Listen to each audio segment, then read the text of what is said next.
Hi SL ടോക്സിലേക്ക് എല്ലാവർക്കും സ്വാഗതം. ഒരു ഹെൽത്തി റിലേഷൻഷിപ്പ് എങ്ങനെ ആയിരിക്കണം എന്നുള്ളത് പലർക്കും ഇപ്പോഴും അറിയില്ല എന്നുള്ളതാണ് ഒരു വാസ്തവം. അതായത് ഒരു ഹെൽത്തി ആയിട്ടുള്ള റിലേഷൻഷിപ്പ്, ഭയങ്കര ഹാപ്പി ആയിട്ടുള്ള ഒരു ബന്ധം മുന്നോട്ട് കൊണ്ടുപോകണം എന്നുള്ളത് ഉള്ളിൻ്റെ ഉള്ളിലൊരു ആഗ്രഹമായിട്ടുണ്ട്. പക്ഷേ അതിനുവേണ്ടി എന്തൊക്കെ ചെയ്യണം, അല്ലെങ്കിൽ എന്താണ് ശരിക്കും ഒരു ഹെൽത്തി റിലേഷൻഷിപ്പിൽ ഉണ്ടായിരിക്കുക എങ്ങനെയുള്ളത് എത്ര വീഡിയോ കണ്ടു കഴിഞ്ഞാലും അല്ലെങ്കിൽ എത്ര പേര് പറഞ്ഞു കൊടുത്താലും മനസ്സിലാവാതെ കുറേ ആളുകളുണ്ട്. അവർ വീണ്ടും വീണ്ടും ചോദിക്കുന്ന കാര്യമാണ്, സത്യം പറഞ്ഞാൽ എന്താണ് ഹെൽത്തി റിലേഷൻഷിപ്പ്, അല്ലെങ്കിൽ എൻ്റെ റിലേഷൻഷിപ്പ് അങ്ങനെയാണോ എന്നുള്ളത് എങ്ങനെ എനിക്ക് മനസ്സിലാക്കാൻ പറ്റുക, ഇങ്ങനൊരു കാര്യം. സോ ഇന്നത്തെ ഈ ഒരു വീഡിയോയിൽ ഞാൻ പറയാൻ പോകുന്ന കാര്യം അത് തന്നെയാണ്, ഒരു ഹെൽത്തി റിലേഷൻഷിപ്പിൽ നമുക്ക് കാണാൻ കഴിയുന്ന കാര്യങ്ങൾ എന്തൊക്കെയാണ് എന്നുള്ളത്. സോ ഈ ഒരു വീഡിയോ കണ്ടു കഴിയുമ്പോൾ നിങ്ങൾക്ക് ഏകദേശം ധാരണ കിട്ടും. അതായത് നിങ്ങളുടെ ബന്ധം ഏത് രീതിയിലുള്ളതാണ്, ഹെൽത്തി ആയിട്ടുള്ളതാണോ അൺഹെൽത്തി ആണോ എന്നുള്ളത് നിങ്ങൾക്ക് മനസ്സിലാക്കാനായിട്ട് പറ്റും. സോ നമുക്ക് നോക്കാം എന്തൊക്കെയാണ് ഹെൽത്തി റിലേഷൻഷിപ്പിന്റെ സൈനുകൾ എന്നുള്ളത്. ഇതിൽ ഒന്നാമത്തെ കാര്യം എന്ന് പറയുകയാണെങ്കിൽ ബൗണ്ടറി തന്നെയാണ്. ഇപ്പോൾ ബൗണ്ടറി എന്ന് പറയുമ്പോൾ വലിയ രീതിയിലുള്ള ഒന്നുമില്ല, ഉദ്ദേശിക്കുന്ന കാര്യം ഇത്രയേ ഉള്ളൂ. രണ്ടുപേർക്കും നിങ്ങളുടേതായിട്ടുള്ള ബൗണ്ടറീസ് ഉണ്ടായിരിക്കും. അത് നിങ്ങൾ രണ്ടുപേരും മെയിൻറ്റെയിൻ ചെയ്ത് കൊണ്ടുപോകുന്നുണ്ടായിരിക്കും, രണ്ടുപേരും അതിനെ റെസ്പെക്ട് ചെയ്യുന്നുണ്ടായിരിക്കും. അപ്പോൾ ഈ ഒരു കാര്യം പറയുമ്പോൾ പലർക്കും മനസ്സിലാവാത്ത കാര്യം, ഈ ഒരു ബൗണ്ടറി എന്ന് പറയുമ്പോൾ നിങ്ങൾ എന്താ ഉദ്ദേശിക്കുന്നത് എന്നുള്ളതാണ്. ഏറ്റവും സിമ്പിളായിട്ട് പറയുമ്പോൾ നമുക്ക് എല്ലാവർക്കും ഒരു നമ്മുടേതായിട്ടുള്ള ഒരു സ്പേസ് ഉണ്ട്, അതായത് നമ്മുടെ പേഴ്സണൽ സ്പേസ് ഉണ്ട്. ഇപ്പം നമുക്ക് ഇഷ്ടമുള്ള കാര്യങ്ങൾ ചെയ്യാൻ പറ്റുക, അത് നമ്മൾ ആരോടും ചോദിക്കാണ്ട് നമുക്ക് ചെയ്യാൻ പറ്റുന്ന നമ്മുടെ അവകാശമാണ്, നമ്മുടെ സ്വാതന്ത്ര്യം എന്ന് പറയുന്ന ആ ഒരു സംഭവം. അപ്പോൾ ഇത്തരത്തിലുള്ള നമ്മുടെ പേഴ്സണൽ സ്പേസ് അല്ലെങ്കിൽ നമുക്ക് വേണ്ട കാര്യങ്ങൾ അവരോട് ചോദിക്കാതെ തന്നെ നമുക്ക് ചെയ്യാനായിട്ട് പറ്റും. അത് നമ്മുടെ കാര്യമാണ് അല്ലെങ്കിൽ നമ്മുടെ ഇഷ്ടമാണ് എന്ന് പറഞ്ഞിട്ട് അവരത് മനസ്സിലാക്കുകയും അതിന് എതിർപ്പുകളൊന്നും പറയാതിരിക്കുകയും ചെയ്യും എന്നുള്ളതാണ്. തിരിച്ചും അങ്ങനെ തന്നെയായിരിക്കും. അവരുടെ പേഴ്സണൽ സ്പേസിനെ നമ്മൾ എപ്പോഴും ബഹുമാനിക്കും. അതുകൊണ്ട് തന്നെ അങ്ങനെ ചെയ്യരുത് ഇങ്ങനെ ചെയ്യരുത് എന്ന് പറഞ്ഞിട്ട് നമ്മൾ അവരോട് ആജ്ഞാപിക്കാൻ നിൽക്കില്ല. ബിക്കോസ് അവരുടെ ലൈഫാണ്, അത് അവരുടെ ആ ഒരു ബൗണ്ടറിയാണ്. നമ്മൾ അതിൻ്റെ അപ്പുറത്തേക്ക് കിടക്കാൻ പാടില്ല. അവർക്ക് അവരുടേതായിട്ടുള്ള ജീവിതമുണ്ട് എന്നുള്ളത് മനസ്സിലാക്കാൻ നമ്മളെ കൊണ്ട് കഴിയണം എന്നുള്ളതാണ്. ഇത്തരത്തിലുള്ള ബൗണ്ടറീസ്, ഇപ്പം ഞാൻ ഈ ഒരു ചെറിയ എക്സാമ്പിൾ പറഞ്ഞത് നിങ്ങൾക്ക് മനസ്സിലായിട്ടുണ്ടാവും എന്താണെന്നുള്ളത്. ഈ ബൗണ്ടറീസ് ഒക്കെ രണ്ടുപേർക്കും ഉണ്ടായിരിക്കും. രണ്ടുപേരും അതിനെ റെസ്പെക്ട് ചെയ്യുകയും അതേ രീതിയിൽ മെയിൻറ്റെയിൻ ചെയ്ത് കൊണ്ടുപോവുകയും ചെയ്യുന്നു. ഇതിൻ്റെ പേരിൽ പ്രശ്നങ്ങളൊന്നും നിങ്ങൾ തമ്മിൽ ഉണ്ടാകുന്നില്ല എന്നുണ്ടെങ്കിൽ അതൊരു നല്ല റിലേഷൻഷിപ്പിൻ്റെ, ഒരു ഹെൽത്തി റിലേഷൻഷിപ്പിൻ്റെ നല്ലൊരു സൈനായിട്ട് തന്നെ നമുക്ക് എടുക്കാനായിട്ട് പറ്റും. ഇനി രണ്ടാമത്തെ ഒരു കാര്യം എന്താണെന്നറിയോ, ഇപ്പോൾ എല്ലാ ആളുകളും ഒരേപോലെ ആയിരിക്കും നമുക്ക് പറയാൻ പറ്റില്ല. ചിലരൊക്കെ ഭയങ്കര തിരക്കുള്ള ആളുകളുണ്ടായിരിക്കും. ചിലരെന്ന് പറയുമ്പോൾ പ്രത്യേകിച്ച് കുഴപ്പമൊന്നുമില്ല, ചെറിയ വർക്ക് ഉണ്ട്, പിന്നെ നമുക്ക് റെസ്റ്റ് ചെയ്യാം, അങ്ങനെയുള്ള ജോലികളുള്ള ആളുകളുണ്ട്. അപ്പോൾ ഈ തിരക്കുള്ള ആളുകളിൽ നമ്മൾ കാണുന്ന ഒരു കാര്യം എന്ന് വെച്ച് കഴിഞ്ഞാൽ അവർക്ക് വിളിക്കാനോ സംസാരിക്കാനോ വലിയ രീതിയിലൊന്നും സമയം കിട്ടണമെന്നില്ല. ചെറിയ രീതിയിലൊക്കെ ഇപ്പോൾ ഇടയിൽ ഒരു 5 മിനിറ്റ് കിട്ടുന്നുണ്ടെങ്കിൽ ഒന്ന് വിളിച്ച് കട്ട് ചെയ്യാൻ നോക്കി അങ്ങനെയൊക്കെ ചെയ്യാം. അതല്ലാതെ ഒരുപാട് സമയം സംസാരിക്കാൻ പറ്റണമെന്നില്ല. ചിലപ്പോൾ 5 മിനിറ്റ് കിട്ടുമ്പോൾ ഒരു 5 മിനിറ്റ് ഒന്ന് വെറുതെ ഇരിക്കട്ടെ എന്ന് വിചാരിക്കുന്നതുകൊണ്ട് തന്നെ പലപ്പോഴും അവരുടെ പാർട്ട്ണറെ വിളിക്കാൻ അവർക്ക് പറ്റാറില്ല എന്നുള്ളതാണ്. അപ്പം മിക്ക റിലേഷൻഷിപ്പിൽ നമ്മൾ കാണുന്ന കാര്യം എന്ന് വെച്ച് കഴിഞ്ഞാൽ എന്തുകൊണ്ട് എന്നെ വിളിക്കുന്നില്ല, എനിക്ക് മെസ്സേജ് അയക്കുന്നില്ല, ഞാൻ മെസ്സേജ് അയച്ചാൽ നോക്കുന്നില്ല, വിളിച്ചാൽ എടുക്കുന്നില്ല, അതെന്താ കാരണം എന്നൊക്കെ ചോദിച്ചുകൊണ്ട് വഴക്കുണ്ടാക്കാറുണ്ട്. ശരിക്കും അവിടെ സംഭവിക്കുന്നത് വെച്ച് കഴിഞ്ഞാൽ അവരുടെ തിരക്കുകൾ ഓപ്പോസിറ്റ് നിൽക്കുന്ന ആൾക്ക് മനസ്സിലാക്കാൻ പറ്റുന്നില്ല എന്നുള്ളതാണ്.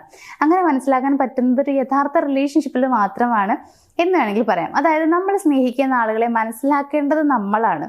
അപ്പോൾ ശരിക്കും ഒരു ഹെൽത്തി റിലേഷൻഷിപ്പിൽ എങ്ങനെയായിരിക്കും അറിയോ, അവരുടെ തിരക്കുകളും കാര്യങ്ങളൊക്കെ നമുക്ക് മനസ്സിലാക്കാൻ പറ്റുന്നതുകൊണ്ട് തന്നെ എന്നെ സ്നേഹിക്കുന്നില്ല അല്ലെങ്കിൽ എന്താ എന്നെ സ്നേഹിക്കാത്ത വിളിക്കാത്ത അങ്ങനെ ഇങ്ങനെയെന്ന് പറഞ്ഞിട്ട് ഈ ഒരു സ്നേഹം തരൂ എന്ന് പറഞ്ഞിട്ട് പിന്നാലെ പോകേണ്ട ആവശ്യമില്ല. ബിക്കോസ് നമുക്കറിയാം അവർക്ക് നമ്മൾ എത്രത്തോളം ഇഷ്ടമുണ്ട് എന്നുള്ളത്.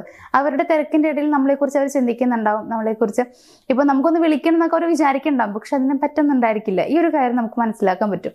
കൂടി ഇരിക്കുന്ന സമയത്ത് എങ്ങനെയാണെന്നുള്ളത് നമുക്കറിയാൻ പറ്റുന്നതുകൊണ്ട് തന്നെ ഇല്ലാത്ത സമയത്ത് നമ്മൾ അവരെ കുറ്റപ്പെടുത്താൻ നിൽക്കില്ല എന്നുള്ളതാണ്. സോ അങ്ങനെ അവരുടെ തിരക്കുകളും എല്ലാ കാര്യങ്ങളും മനസ്സിലാക്കി പെരുമാറാൻ നിങ്ങൾക്ക് കഴിയുന്നുണ്ടെങ്കിൽ അല്ലെങ്കിൽ അവരങ്ങനെ ചെയ്യുന്നുണ്ടെങ്കിൽ അതൊരു നല്ല ബന്ധമാണെന്ന് നമുക്ക് പറയാം. ഒരാൾ മാത്രം ചെയ്താൽ പോലെ രണ്ടുപേരും ചെയ്യണം. കാരണം ഒരു ബന്ധം എന്ന് പറയുമ്പോൾ ഒരാൾ മാത്രമല്ല അതിലുള്ളത്, രണ്ടുപേരുണ്ട്. സോ രണ്ടുപേരുടെ ഭാഗത്തു നിന്നും ഈ രീതിയിലുള്ള ഒരു പ്രവൃത്തി ആയിരിക്കണം ഉണ്ടായിരിക്കേണ്ടത്. അതായത് പരസ്പരം മനസ്സിലാക്കി, തിരക്കുകളൊക്കെ മനസ്സിലാക്കി, സ്നേഹം കുറഞ്ഞു പോകുന്നു എന്നുള്ളത് അല്ലെങ്കിൽ സ്നേഹിക്കുന്നില്ല എന്നുള്ളതൊന്നും കുറ്റപ്പെടുത്താതെ സാഹചര്യങ്ങൾക്കനുസരിച്ച് പെരുമാറാൻ നിങ്ങൾക്ക് കഴിയുന്നുണ്ടെങ്കിൽ അതൊരു നല്ല ബന്ധമാണ് എന്ന് കരുതിയിട്ട് നിങ്ങളുടെ മനസ്സിൽ അവരെക്കുറിച്ച് ഒരു നെഗറ്റീവ് ഒരു ചിന്ത വന്നു കഴിഞ്ഞു എന്നുണ്ടെങ്കിൽ അത് പറയാതിരിക്കുന്നത് ഒരിക്കലും നല്ലതാണെന്ന് ഞാൻ പറയില്ല. നിങ്ങളത് തുറന്നു പറയണം. അതായത് ഇങ്ങനെ ഞാനൊരു കാര്യം കേട്ടു, അതല്ലെങ്കിൽ ഇങ്ങനെ ഒരു സംശയം എൻ്റെ മനസ്സിലുണ്ട്, അത് ഇപ്പം തന്നെ ക്ലിയർ ചെയ്യണം എന്ന് പറഞ്ഞിട്ട് അപ്പം തന്നെ ക്ലിയർ ചെയ്യുക. ചിലപ്പോൾ നിങ്ങളത് ചോദിക്കുന്ന സമയത്തൊക്കെ അവരുടെ മുഖം വാടുകയോ സങ്കടം വരികയോ ഒക്കെ ചെയ്യണ്ടാവും. പക്ഷേ അത് നിങ്ങളുടെ മനസ്സിൽ ഇങ്ങനെ ഇട്ട് കുറേ കാലം അതിങ്ങനെ വീർപ്പിച്ച് മീൻസ് ആ ഒരു കാര്യം ചിന്തിച്ച് ആ ഒരു പ്രശ്നത്തെ വലുതാക്കിയിട്ട് ഒരു വലിയ പ്രശ്നമാക്കുന്നതിൻ്റെ അത്രയൊന്നും വരില്ല ഇപ്പം അവർക്ക് വരുന്ന വിഷമം എന്ന് പറയണത്. സോ അങ്ങനെ എന്തെങ്കിലുമൊക്കെ ചിന്തയുണ്ടെങ്കിൽ പെട്ടെന്ന് തന്നെ അത് പറഞ്ഞ് അത് ഒന്ന് ക്ലിയർ ആക്കാൻ ശ്രമിക്കുക. അതൊരിക്കലും മനസ്സിൽ കൊണ്ട് നടക്കരുത്. ഞാൻ ഉദ്ദേശിക്കുന്ന കാര്യം ഇത്രയേ ഉള്ളൂ. പാർട്ട്ണറുടെ സാഹചര്യങ്ങളും കാര്യങ്ങളൊക്കെ മനസ്സിലാക്കി പെരുമാറാൻ നിങ്ങൾക്ക് രണ്ടുപേർക്കും പറ്റുന്നുണ്ടെങ്കിൽ അതൊരു ഹെൽത്തി റിലേഷൻഷിപ്പ് തന്നെയാണെന്നുള്ളത് മനസ്സിലാക്കുക. ഇനി മൂന്നാമത്തെ ഒരു കാര്യം എന്ന് പറയുമ്പോൾ, മിക്ക ആളുകളിലും നമ്മൾ കാണുന്ന ഒരു കാര്യം എന്നറിയോ, ഒരു വഴക്കും ഒരു പ്രശ്നമൊക്കെ ഉണ്ടായി കഴിഞ്ഞാൽ 2-3 ദിവസത്തേക്ക് പിന്നെ മുഖം നല്ല വീർപ്പിച്ച് കിട്ടി നടക്കണ്ടാവും. അതായത് മിണ്ടില്ല, ഒന്നില്ലെങ്കിൽ ബ്ലോക്ക് ആക്കും, ഇങ്ങനെ എന്തെങ്കിലും കാര്യം ചെയ്തുകൊണ്ടേയിരിക്കും. ഒരു നല്ല ആളുകൾ എന്നുള്ളതല്ല, നല്ല റിലേഷൻഷിപ്പിലുള്ള ആളുകൾ എങ്ങനെയായിരിക്കും എന്നറിയോ, പ്രശ്നങ്ങളൊക്കെ എല്ലാ ബന്ധത്തിലും ഉണ്ടാവും എന്നുള്ളത് മനസ്സിലാക്കിയിട്ട് ആ പ്രശ്നം ഉണ്ടായി കഴിഞ്ഞാൽ അത് അതോടുകൂടി വിടും. ചിലപ്പോൾ ഇന്ന് രാവിലെ പ്രശ്നം ഉണ്ടായി, ഇന്ന് വൈകുന്നേരം വരെ അതിങ്ങനെ മനസ്സിൽ കൊണ്ട് ഇങ്ങനെ നടക്കണ്ടാവും, മിണ്ടണമെന്നും ഉണ്ടാവില്ല, അതൊക്കെ സ്വാഭാവികമാണ്. പക്ഷെ പിറ്റേ ദിവസം എഴുന്നേൽക്കുമ്പോൾ ആ ഒരു പിണക്കം ഉണ്ടാവില്ല, പിണക്കം അങ്ങോട്ട് മാഞ്ഞു പോയിട്ടുണ്ടാവും, ആ ഉറക്കത്തിൽ അത് അങ്ങോട്ട് പോയിട്ടുണ്ടാവും എന്ന് കരുതി അവരത് മറന്നു എന്നുള്ളതല്ല അർത്ഥം. തലേ ദിവസം ഇങ്ങനെ പ്രശ്നങ്ങൾ ഉണ്ടായിരുന്നു എന്നുള്ളത് അവരുടെ മനസ്സിലുണ്ടായി, ഇങ്ങനെ പ്രശ്നങ്ങളൊക്കെ ഉണ്ടായിരുന്നു, ഞങ്ങൾ മിണ്ടിയിരുന്നില്ല, ഓക്കെ, അതൊക്കെ മനസ്സിലുണ്ട്. പക്ഷെ അവരത് വിടുകയാണ്. അതായത് ഇനി ഒരിക്കലും അങ്ങനെ പ്രശ്നം ഉണ്ടാവരുത് എന്ന് പറഞ്ഞിട്ട് അത് വിടുകയാണ് ചെയ്യുന്നത്. അത് ശരിക്കും ഒരു നല്ല റിലേഷൻഷിപ്പിൽ കാണുന്ന ഒരു ക്വാളിറ്റിയാണ്. അത് നിങ്ങൾ മനസ്സിലാക്കുക. അല്ലാതെ ഒരു പ്രശ്നം ഉണ്ടായി കഴിഞ്ഞാൽ അത് ഇങ്ങനെ പിടിച്ചു തൂങ്ങിയിരിക്കുന്നതിൽ കാര്യമില്ല. ഇപ്പോൾ ഇന്ന് രാവിലെ പ്രശ്നം ഉണ്ടായി കഴിഞ്ഞാൽ വൈകുന്നേരം ആകുമ്പോഴത്തേക്കും നിങ്ങളത് പറഞ്ഞ് സോൾവ് ആക്കാൻ ശ്രമിക്കുക. രണ്ടുപേരും കിടക്കാൻ പോകുന്നതിന് മുന്നേ തന്നെ ആ പ്രശ്നം എന്താണെന്നുള്ളത് അങ്ങോട്ടും ഇങ്ങോട്ടും പറഞ്ഞൊരു കൃത്യധാരണയിലൊക്കെ എത്തിയിട്ട് ആ പ്രശ്നമൊക്കെ ഇല്ലാണ്ടാക്കാൻ ശ്രമിക്കുക. ആ ഒരു തെറ്റിദ്ധാരണയോട് കൂടിയിട്ട് നിങ്ങൾ കിടന്നുറങ്ങിയിട്ട് പിറ്റേ ദിവസം രാവിലെ എഴുന്നേറ്റ് ചിരിച്ച് കാണിച്ചിട്ട് വലിയ കാര്യമൊന്നുമില്ല. നമ്മുടെ ഉള്ളിൽ ആ ഒരു തെറ്റിദ്ധാരണ കിടക്കുന്നതുകൊണ്ട് തന്നെ ഓരോ ദിവസം കഴിയുന്തോറും അതിങ്ങനെ വലുതായി വരിക ചെയ്യാം. സോ പ്രശ്നങ്ങളോ തെറ്റിദ്ധാരണയോ എന്തെങ്കിലുമൊക്കെ ഉണ്ടെങ്കിൽ അത് അന്ന് തന്നെ, പ്രശ്നം എന്നാണോ ഉണ്ടായത് അന്ന് തന്നെ പറഞ്ഞ് സോൾവ് ആക്കുക. പിറ്റേ ദിവസം ആ പ്രശ്നത്തിൻ്റെ ഒന്നും നിങ്ങൾക്കിടയിൽ ഉണ്ടാവരുത്. അങ്ങനെയുള്ളതാണ് ശരിക്കും ഒരു നല്ല ഹെൽത്തി റിലേഷൻഷിപ്പ് എന്ന് പറയുന്നത്. അപ്പോൾ നിങ്ങൾ അങ്ങനെയാണോ എന്നുള്ളത് നോക്കുക. അങ്ങനെയാണെങ്കിൽ ആ ഒരു ഹെൽത്തി റിലേഷൻഷിപ്പിൻ്റെ ഒരു ക്വാളിറ്റി നിങ്ങളുണ്ടെന്നുള്ളത് തിരിച്ചറിയാം. ഇനി നാലാമത്തെ ഒരു പോയിന്റ് എന്ന് പറയുമ്പോൾ കമ്മിറ്റ്മെന്റ് ആണ്. എന്തൊക്കെ പ്രശ്നം വന്നു കഴിഞ്ഞാലും വിട്ടുപോവില്ല എന്നുള്ളത് രണ്ടുപേർക്കും അങ്ങോട്ടും ഇങ്ങോട്ടും അറിയണ്ടായിരിക്കും. ഇപ്പോൾ ഇങ്ങനെ പ്രശ്നങ്ങൾ രണ്ടുപേരും തമ്മിൽ വഴക്കുകളും ഒക്കെ വന്നു, കുഴപ്പമില്ല, വിട്ടുപോകില്ല. അതേപോലെ ഫിനാൻഷ്യലി ക്രൈസിസ് ഒക്കെ അനുഭവിക്കേണ്ടി വന്നു, അതൊന്നും പ്രശ്നമല്ല. അതായത് നിങ്ങൾക്കിടയിൽ അല്ലെങ്കിൽ നിങ്ങളുടെ ലൈഫിൽ എന്തൊക്കെ പ്രശ്നം വന്നു കഴിഞ്ഞാലും നിങ്ങൾ രണ്ടുപേരും ഒരാളെ വിട്ടുകൊടുക്കുക, അല്ലെങ്കിൽ ഞാൻ ഈ റിലേഷൻഷിപ്പിൽ നിൽക്കില്ല എന്ന് പറഞ്ഞ് പോകുന്നില്ല. കമ്മിറ്റ്മെന്റ് എപ്പോഴും നിങ്ങൾക്ക് ഉണ്ടായിരിക്കും. എന്തൊക്കെ പ്രശ്നം വന്നു കഴിഞ്ഞാലും ഒരുമിച്ച് നേരിടും. ആ ഒരു ചിന്ത നിങ്ങളുടെ മനസ്സിലുണ്ടാവും. അപ്പം നിങ്ങൾക്കറിയും നിങ്ങളുടെ പാർട്ട്ണർ എന്തൊക്കെ വന്നു കഴിഞ്ഞാൽ നിങ്ങളെ വിട്ടുപോകില്ല എന്നുള്ളത്. തിരിച്ചും അങ്ങനെ തന്നെയാണെന്നുണ്ടെങ്കിൽ രണ്ടുപേർക്ക് അങ്ങോട്ടും ഇങ്ങോട്ടും ഏറ്റവും നല്ല രീതിയിൽ മനസ്സിലാക്കാൻ കഴിഞ്ഞു എന്ന് വേണ്ടേ നമുക്ക് കരുതാൻ. അതായത് നല്ല രീതിയിൽ മനസ്സിലാക്കുന്നുണ്ട്, നന്നായി നിങ്ങൾ സ്നേഹിക്കുന്നുണ്ട് എന്നാണ് അതിൻ്റെ അർത്ഥം. സോ അങ്ങനെയാണെങ്കിലും നിങ്ങളുടെ ഒരു ഹെൽത്തി റിലേഷൻഷിപ്പാണ്. കമ്മിറ്റ്മെന്റ് ഉണ്ടാവണം. അതായത് ഒരിക്കലും നിങ്ങൾ വിട്ടുപോകരുത്, എൻ്റെ പാർട്ട്ണറാണ്, അല്ലെങ്കിൽ ഞാൻ ഇനി ഇവരുടെ കൂടെയാണ് ജീവിക്കേണ്ടത്, ഇതാണ് ജീവിതം എന്നുള്ളത് നിങ്ങൾ ഉറച്ച് വിശ്വസിക്കണം. ആ ഒരു ചിന്തയാണ് നമുക്ക് വേണ്ടത്. അതാണ് നമ്മൾ കമ്മിറ്റ്മെന്റ് എന്നൊക്കെ പറയുന്നത്. എന്ന് കരുതിയിട്ട് ടോക്സിക് ആയുള്ള ഒരു ബന്ധത്തിൽ പിടിച്ചു നിൽക്കണം എന്നൊന്നും ഞാൻ പറയില്ല കേട്ടോ. ചിലർ അങ്ങനെ വിചാരിക്കുന്നവരുണ്ട്, കമ്മിറ്റ്മെന്റ് ഉണ്ടാവണം, അതാണ് ഹെൽത്തി റിലേഷൻഷിപ്പ്. പാർട്ട്ണർ ചിലപ്പോൾ ടോക്സിക് ആയിട്ടുള്ള പേഴ്സൺ ആയിരിക്കും, എന്നാലും ഞാൻ പിടിച്ചു നിൽക്കും, എനിക്ക് കമ്മിറ്റ്മെന്റ് ഉണ്ടെന്ന് പറഞ്ഞിട്ട് പിടിച്ചു നിൽക്കാൻ ശ്രമിക്കുക. അങ്ങനെയുള്ള ബന്ധങ്ങളൊന്നും അല്ല ഞാൻ ഉദ്ദേശിക്കുന്നത്. ഒരു ഹെൽത്തി റിലേഷൻഷിപ്പിൽ ഇപ്പം നേരത്തെ പറഞ്ഞിട്ടുള്ള പോയിന്റ്സുകളൊക്കെ വരുന്നുണ്ടെങ്കിൽ അതിൻ്റെ കൂടെ കമ്മിറ്റ്മെന്റ് കൂടി ഉണ്ടെങ്കിൽ അതൊരു നല്ല ബന്ധമാണ് എന്ന് മാത്രമാണ് ഞാൻ പറയുന്നത്. അതല്ലാതെ നിങ്ങൾക്ക് നിൽക്കാൻ പറ്റാത്ത ബന്ധങ്ങളിൽ പിടിച്ചു നിൽക്കണം എന്നൊന്നും ഞാൻ പറയുന്നില്ല.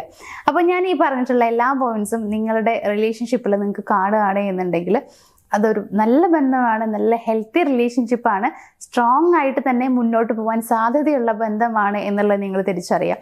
അപ്പോൾ ചെറിയ ചെറിയ പാളിച്ചകളൊക്കെ എല്ലാവർക്കും വരുന്നുണ്ടാവും. ഇന്ന് കരുതി വലിയ വലിയ രീതിയിലുള്ള പ്രശ്നങ്ങളൊന്നും നിങ്ങൾക്കിടയിൽ കൊണ്ടുവരാതിരിക്കുക. അങ്ങനെ വന്നു കഴിഞ്ഞാൽ പെട്ടെന്ന് തന്നെ ആ പ്രശ്നത്തിനൊരു സൊല്യൂഷൻ കണ്ടുപിടിക്കുക. നല്ല രീതിയിൽ ആ ബന്ധം മുന്നോട്ട് കൊണ്ടുപോകാൻ ശ്രമിക്കുക. നിങ്ങൾ ശ്രമിച്ചു കഴിഞ്ഞാൽ, ഒന്ന് മനസ്സ് വെച്ച് കഴിഞ്ഞാൽ ലൈഫ് ലോങ് നല്ലൊരു റിലേഷൻഷിപ്പായിട്ട് നിങ്ങളുടെ മുന്നോട്ട് കൊണ്ടുപോകാൻ പറ്റും. ഈ ഒരു പെർഫെക്റ്റ് ആയിട്ടുള്ള ബന്ധം എന്നൊന്നും നമുക്ക് എല്ലാവരുടെയും പറയാൻ പറ്റില്ല, എങ്കിലും ചില റിലേഷൻഷിപ്പുകളൊക്കെ അങ്ങനെ പെർഫെക്റ്റ് ആയിട്ട് വരാറുണ്ട്. സോ അങ്ങനെ കിട്ടാന്ന് പറഞ്ഞു കഴിഞ്ഞാൽ അത് ഭാഗ്യമാണ്. ഒരു പെർഫെക്റ്റ് പാർട്ട്ണറെ കിട്ടുക, അല്ലെങ്കിൽ പെർഫെക്റ്റ് പാർട്ട്ണർ എന്ന് വെച്ച് കഴിഞ്ഞാൽ ഒരു കുറവുകളും ഇല്ലാത്ത ഒരാളെന്നൊന്നും അല്ല കേട്ടോ. എല്ലാ ആളുകൾക്കും കുറവുകളൊക്കെ ഉണ്ടായിരിക്കും. എങ്കിലും നല്ലൊരു ബന്ധം കിട്ടുക എന്ന് പറയുന്നത് ഒരു ഭാഗ്യമാണ്. അത് നമ്മളുടെ കയ്യിൽ വന്നു കഴിഞ്ഞാൽ നമ്മളതെങ്ങനെ നല്ല രീതിയിൽ ഇങ്ങനെ കൈപിടിച്ച് കൊണ്ടുപോവുകയാണെങ്കിൽ കുറേ കാലം എന്നല്ല, ലൈഫ് ലോങ് നമുക്ക് ആ ഒരു ബന്ധം നമ്മുടെ കൂടെ കൂട്ടാനായിട്ട് പറ്റും, നമ്മുടെ കൂടെ അങ്ങനെ കൊണ്ടുപോകാൻ പറ്റും. അപ്പോൾ അതാണ് നമുക്ക് വേണ്ടത്. ഇപ്പം ഞാൻ ഈ പറഞ്ഞ പോയിന്റ്സുകളൊക്കെ നിങ്ങളുണ്ടെങ്കിൽ നിങ്ങളുടെ ബന്ധം അങ്ങനെയാണ്, നല്ലൊരു ഹെൽത്തി ഹാപ്പി ഉള്ള റിലേഷൻഷിപ്പാണ്. സോ നന്നായിട്ട് തന്നെ നിങ്ങൾ മുന്നോട്ട് കൊണ്ടുപോകാനായിട്ട് ശ്രമിക്കുക. അപ്പോൾ എല്ലാവരുടെയും ലൈഫ് നന്നായിരിക്കട്ടെ എന്നൊരു ആശംസ നൽകിക്കൊണ്ട് ഇന്നത്തെ ഒരു വീഡിയോ ഞാനോട് വൈൻഡ് അപ്പ് ചെയ്യുകയാണ്. നമ്മുടെ വീഡിയോ ഇഷ്ടമായി എന്നുണ്ടെങ്കിൽ വീഡിയോ ഒന്ന് ലൈക്ക് ചെയ്യുക, ഷെയർ ചെയ്യുക, ചാനൽ ഒന്ന് സബ്സ്ക്രൈബ് ചെയ്യുക. നമുക്ക് മറ്റൊരു വീഡിയോയിൽ കാണാം. താങ്ക്